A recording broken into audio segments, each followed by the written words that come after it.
Nous en arrivons à l'épilogue de notre éclairage.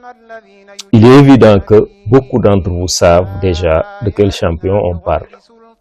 Mais pour ceux qui, au niveau national, mais surtout au niveau international, ignorent de qui il s'agit, je voulais leur donner des chiffres et des faits sur ce champion du Coran et leur laisser se faire d'eux-mêmes leur propre opinion. Le champion dont on parle est bien Cheikh Ahmadou Bamba Khadimou Rassoul, le fondateur de la confrérie islamique sunnite soufi, le mouridisme. Nous pouvons convenir d'une chose: avec toute son œuvre pour l'enseignement du Coran, le système qu'il a mis en place et le résultat que son action a produit et continue de produire pour la préservation du Coran, Cheikh Ahmadou Bamba Khadimou Rassoul est bien le parfait champion du Coran pour la préservation du livre d'Allah. Je vais terminer cet éclairage en vous donnant quelques clarifications par rapport à certaines informations que je vous ai énoncées par allusion. J'ai parlé de la fille du cheikh qui avait calligraphié le Coran et avait préparé un repas pour remettre tout cela à son père. Il s'agit bien de Sokhna Maïmounatou Mbacké Kubra, Bintou Cheikhul Khadim.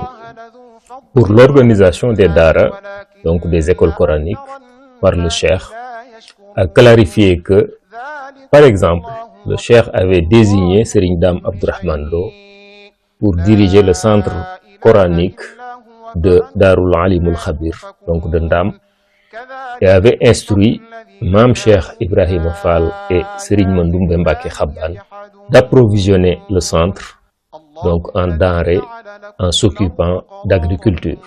Les chassides que j'ai donné en exemple par rapport au verset du Coran que le cheikh utilisait pour composer en acrostiche des poèmes sont Mukhadimatul Amdah, composé à partir du verset coranique Wa innaka la'ala khuluqin azim, mais également Midadi wa Aqlami, composé à partir de Man yuti'ir rasula faqad ata'a Allah, et du poème Farid Bijahil Mustafa, composé à partir du verset Fastajaba lahum rabbuhum. Je vais parler du recueil de Khassida appelé Qur'aniya, qui compte 556 pages pour 547 poèmes composés tous en acrostiche avec des versets du Coran. L'une des villes qui compte le plus d'écoles coraniques au monde, avec 3065 daara recensés, est bien entendu la ville sainte de Touba. Le fils du cheikh qui a fondé des daara qui ont compté jusqu'à 10 000 pensionnaires est Cheikh Salihou Mbacké radiyallahu ta'ala anhu, 5e khalife général des Mourides.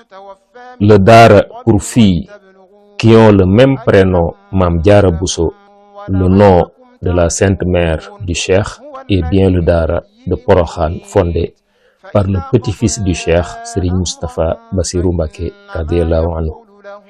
Le daara moderne qui a été bâti récemment à Touba et qui compte plus de 800 pensionnaires pour un coût de près de 6 milliards de francs CFA, et le daara que Cheikh Mouhamadou Mountakha a bâti au sein du complexe Cheikh Ahmadoul Khadim de Touba.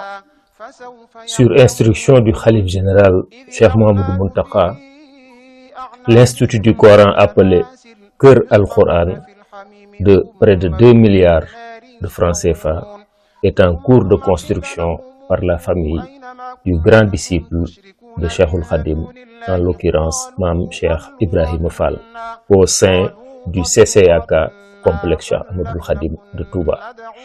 J'ai parlé d'un indicateur qui montre les performances du travail du cheikh sur la préservation du Coran par le résultat des enfants originaires de Touba dans le concours Sénico de 2026. 50% des prix gagnés l'ont été par des ressortissants de Touba.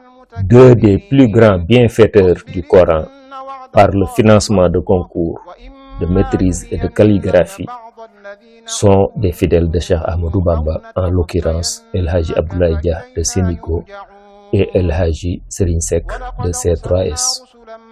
La communauté mouride compte bien entendu beaucoup d'autres bienfaiteurs du Coran. Et enfin, dernière clarification, le petit-fils du Cheikh fait partie des meilleurs mondiaux en matière de tajwid du Coran et Cheikh Boubaraka Mbaké qui dirige les tarawih durant le Ramadan dans la grande mosquée Massalikul Jinan de Dakar. C'est ici que se termine notre épisode numéro 3 consacré au Coran. Nous avons, lors de la première épisode, parlé du champion pour l'amour du Coran, Cheikh Ahmadou Bamba. Nous avons parlé en épisode 2 du champion du Coran pour la maîtrise et le nombre élevé de lectures du Coran. C'était bien Cheikh Ahmadou Bamba. Aujourd'hui, en troisième épisode, nous avons parlé du champion du Coran pour l'apport, le service à la préservation, à la conservation et à la diffusion du Coran. C'est bien entendu également Cheikh Ahmadou Bamba. Ici donc se termine notre série sur le champion du Coran que j'ai nommé Cheikh Ahmadou Bamba Khadimou Rassoul. Je vous prie de revisiter, si vous ne l'avez pas encore vu, nos épisodes précédents sur cette série sur le Coran. Merci de nous avoir prêté attention et rendez-vous pour très bientôt. Salatu wassalamu ala rasulillah. Assalamu alaikum wa rahmatullah. Daarul Himma mool yi ñu def yitte di mooli xasaayid yi ma taamu